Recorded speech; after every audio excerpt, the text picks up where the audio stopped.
Last time I talked about the good times with Mom, but today I want to talk about the difficult times when she was sick and got lost on us.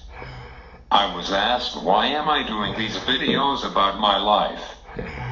I want you to know what I went through, and maybe if you are going through a similar situation, you know that you are not alone and have the courage to get through it. So let's get it started. September 1980, I had an operation on my hamstrings, and I was in deep pain for a few weeks after it.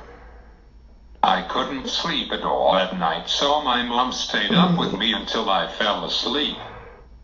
I do understand that moms do stay up with their children when they are sick, but since I couldn't really tell her where the pain actually was, it was frustrating for both of us. As I became a man who went to college and got a job, I still took things for granted with my parents. I thought that they would live forever. I know it sounds crazy, but it is true. One day my dad took Mom to the doctor because she was forgetting things. The doctor gave her a stress test, and after a few minutes, she had to stop. They found out that she needed a triple bypass, and they wanted to do it the next day. I was at work and I had no idea of what was going on. My dad usually picked me up from work, so I knew something was not right because he wanted to go quickly. So I finished my work. We got into the van and Dad started to tell me what happened. Now I was freaking because my mom needed open heart surgery the next day. When I got home, I first went on Facebook and posted what happened and needed prayers. One friend from college saw the post and came over to our house. She told us that her dad was a retired doctor and he might know a doctor who might be still practicing. Long story short, he did know a doctor who would see my mom at Rush Hospital in Chicago. Mom had the operation at Rush. That day was a very long day, and when we could see her, I flipped because she had all the tubes hooked up to her. Dad and I thought she was going to die soon. The nurse said she was doing awesome. I didn't really believe her, but I was not a doctor or a nurse. I guess I had to believe her and pray. That was what I did. A few months later, the doctor said she was all healed so she could start driving again. So she usually met some of her for coffee. She said she would drive herself, so she left early so to be safe.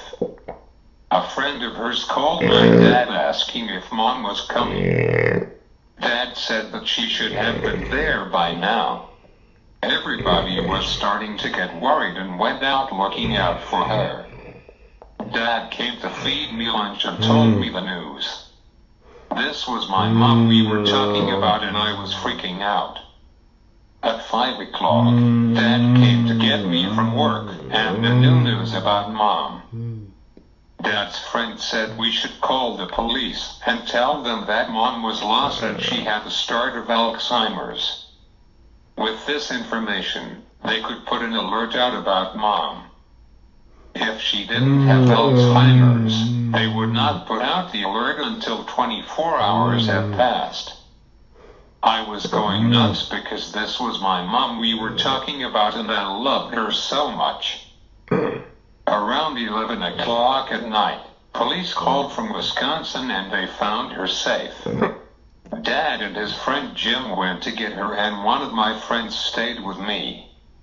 When they came home, I woke up and heard my mom talk. It was like she had no clue of what just happened. That scared me because she was a huge part of my life. As the time went on, she forgot everything. She lived 13 years with this cruel disease. I don't know what was going on in me because I saw my mom every single day, and it was like I didn't know this person. She just slept most of the day. As the years went, I wanted to go out as much as possible because I could not want my mom. Seeing my dad taking care of her daily was too hard for me. On October 23, 2011, my old boss took me to see my mom. She was about to die any day now. We stayed about an hour, and when we were going, Dad said that she was looking better. I knew that it was not true at all. When I walked into my condo, the phone rang and it was my dad. Mom just died when we left. So moms are truly important to their children. I know there are conflicts between mom and kids sometimes, but we have to forgive and forget. And I miss my mom a lot. Love you, Mom.